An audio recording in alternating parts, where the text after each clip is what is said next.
तर मला सांगा, अ, तीन पुरुष अवतारांपैकी कोणत्या अवताराच्या नाभीमधून कमळ निघतं? गर्भोदक. हा, गर्भोदक्ष आहे विष्णू. हे लक्षात ठेवा. गर्भोदक. बघा, जे आता जे महाविष्णू आहेत ना, किंवा कारणोदक्ष आहे विष्णू. कारणोदक्ष आहे म्हणजे काय? कारण सागर. कारण सागर म्हणजे कारण म्हणतो ना आपण या वस्तूचं कारण. तर ते कारण सागरामध्ये असतात म्हणून कारणोदक्ष आहे विष्णू, किंवा त्यांना महाविष्णू पण म्हटलं जातं. तर त्यांच्या शरीरातील रोमावलीमधून अनेक ब्रह्मांड उत्पत्ती होते आणि श्वासासोबत अनेक ब्रह्मांड नष्ट होतात. आता समजा त्यांच्या श्वासाच्या क्रियेतून ब्रह्मांड निर्माण झालं, तर अनंत निर्माण होतील. त्यापैकी आपण एखाद्या ब्रह्मांडाला पकडलं, तर मग या ब्रह्मांडामध्ये पण पुढची क्रिया करण्यासाठी भगवंतांनाच यावं लागतं. त्यापूर्वी तर ब्रह्मांड सर्व अंधकारमय असतं. मग जे भगवंत येतात ते आहेत गर्भोदक्षाय विष्णू. मग गर्भोदक्षाय विष्णू आल्यावरती ते गर्भजळामध्ये, गर्भजळ म्हणण्यापेक्षा त्यांच्या शरीरापासून निर्माण झालेल्या जळामध्येच ते अनंत शेषवरती शयन करतात. आणि मग त्यांच्या नाभीतून जो चरणकमळ निघतो, त्याच्यावरती ब्रह्माजीचा जन्म होऊन मग या चरणकमळालाच 14 लोकांमध्ये विभाजित केलं जातं. ते मग पुढचे काम ब्रह्माजी करतात. आणि नंतर मग प्रत्येक जीवासोबत जे राहण्याची, काय म्हणता येईल, करुणा भगवंत दाखवतात, ते शिरोदक्षाय विष्णूच्या रूपामध्ये. म्हणून एका व्यक्तीचा परमात्मा म्हटलं तर शिरोदक्षाय विष्णू, एका ब्रह्मांडाचा परमात्मा म्हटलं तर गर्भोदक्षाय विष्णू, आणि संपूर्ण सृष्टीचं परमात्मा म्हटलं तर महाविष्णू. तर हे झालं. हे तुम्हाला कदाचित लक्षात राहिलं असेल की गर्भोदक्षाय विष्णूच्या नाभीतून कमळाची उत्पत्ती होते. आता याच्या आधी भगवद्गीतेमध्ये कुठे कमळाच्या संदर्भामध्ये काही श्लोक आला होता, कमळ किंवा कमळाचं पान,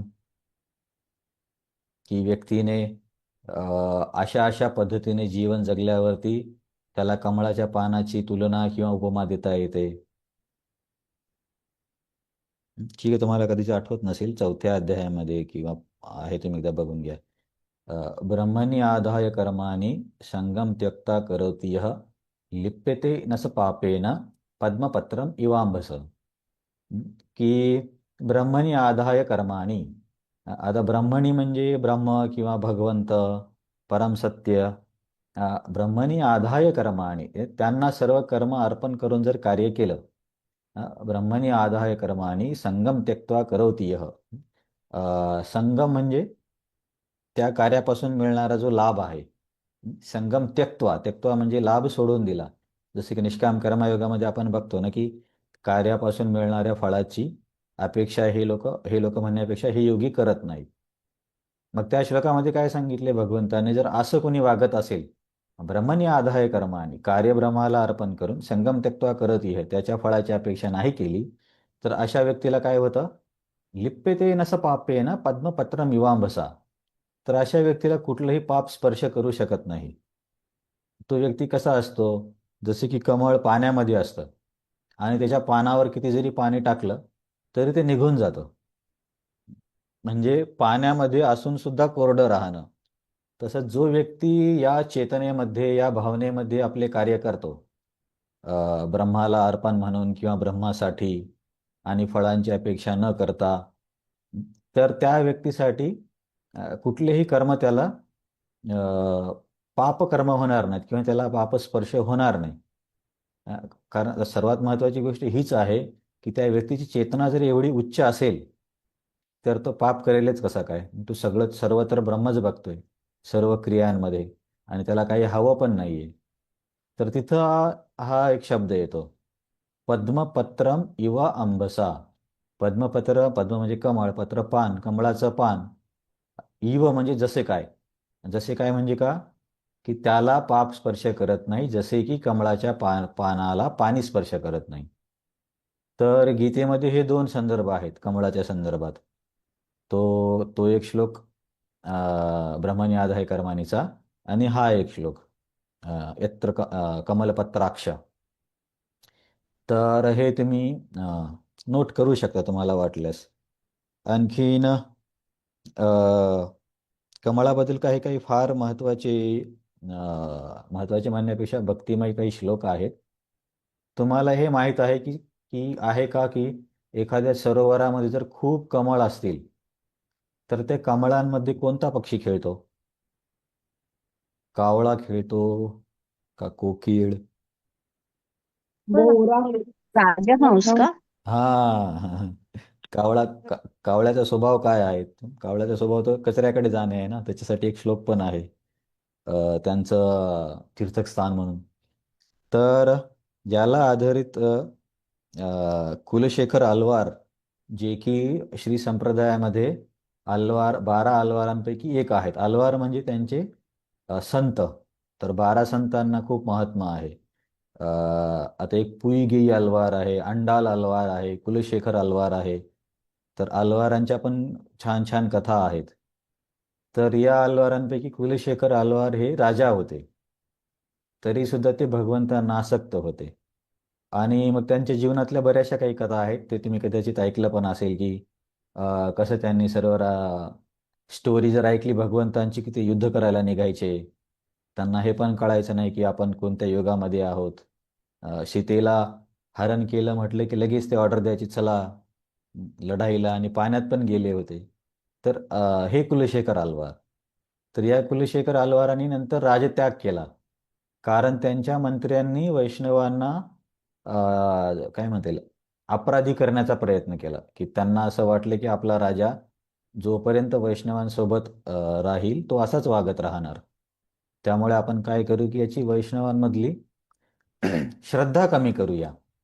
म्हणून आता तो पण खूप मोठा प्रसंग आहे की दागिन्याची चोरी वगैरे वैष्णवांनी केली असं ते एक डाव करतात. पण नंतर कळतं की असं काही नाही.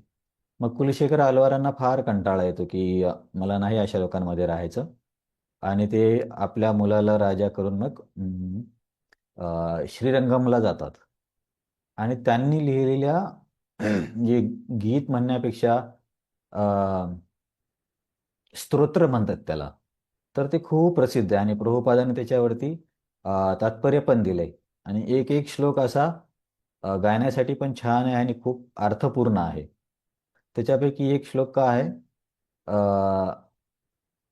कृष्ण त्वदीय पदपङ्कजपञ्जरान्तम् अद्यैव मानसराज हंसं प्राणप्रयाणसमये कफवातपित्तं कंठावरोधनं स्मरणं कुतस्ते.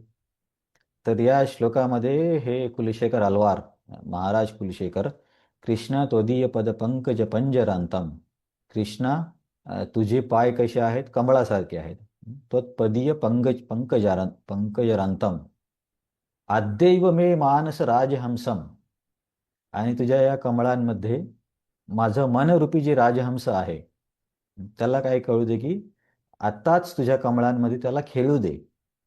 म्हणजे बाहेरून उपमेच्या दृष्टिकोनातून अलंकार पण किती छान आहे, की असं नाही की काहीतरी काल्पनिक बोलले. आता कसं आधुनिक गाण्यांमध्ये कसं असतं पिक्चरमधले, इकडचे तिकडचे काहीतरी शब्द जोडून बोलायचे, त्याच्यामध्ये काही अर्थ पण नसतो. पण यांनी किती गहन अर्थ घेतलाय की भगवंतांचे कमळ चरण तर कमळासारखे आहेत, हे सर्व शास्त्र मान्य आहे. आणि ते म्हणतात की माझं मन जसं राजहंसाप्रमाणे तुझ्या चरण कमळामध्ये खेळू दे. तर याचा काय अर्थ होतो की राजहंसाप्रमाणे माझं मन तुझ्या चरण कमळामध्ये खेळू दे म्हणजे?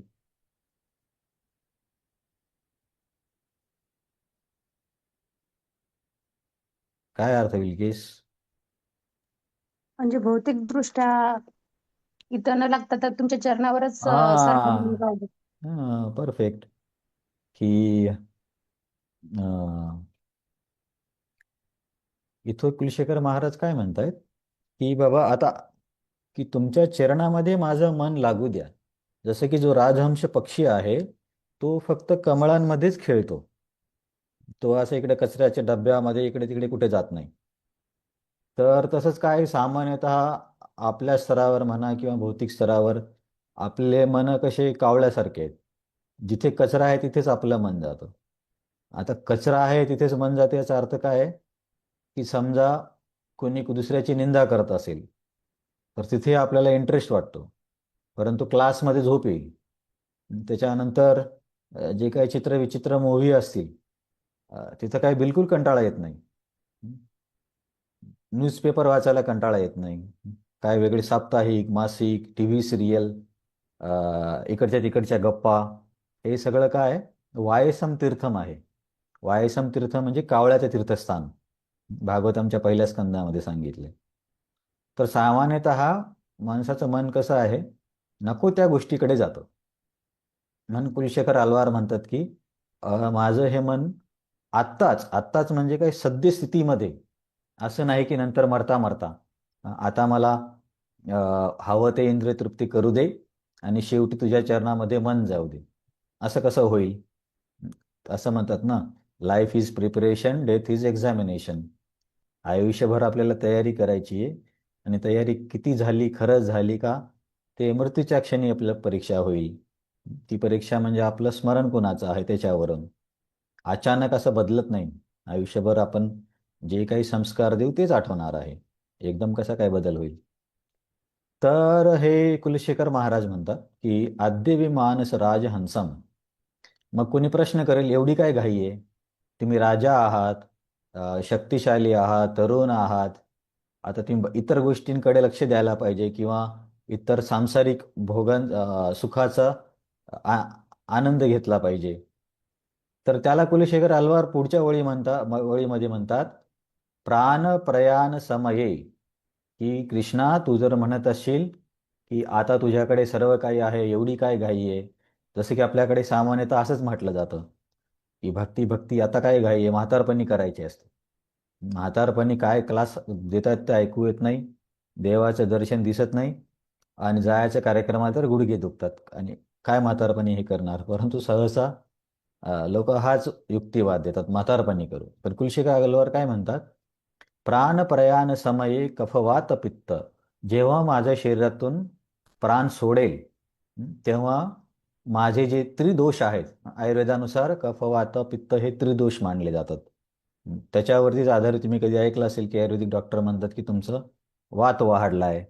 जसं की वात वाढणाऱ्या लोकांना काय की झोप न येणं किंवा ज्याची नैसर्गिक वात प्रकृती आहे त्यांना एका ठिकाणी जास्त बसता येत नाही, ते धावत पळतच राहतात. नंतर कफ प्रकृतीवाले कसे असतात की त्यांना धावपळ जमत नाही, ते एका ठिकाणी असतात आणि ते भुकेला सहन करू शकतात आणि थोडं खाऊनही त्यांचं शरीर बऱ्यापैकी मोठं असतं. आणि जे पित्तवाले आहेत, पित्त म्हणजे अग्निवाले, तर हे लोक काय एकदम कॉन्सन्ट्रेशन करणारे लोक असतात, यांना भूक सहन होत नाही आणि बोलण्यामध्ये पण फार ताबडतोब असतात. तर अशी हे प्रकृती आहेत, यांनाच दोष पण म्हटलं जातं. तर कुलशेखर आल्वार काय म्हणतात की मृत्यूच्या समयी तर हे सगळे दोष बिघडणार आहेत. अ, प्राण प्रयाण समये कफवात पित्त कंठावरोधनम स्मरणम कुतस्ते.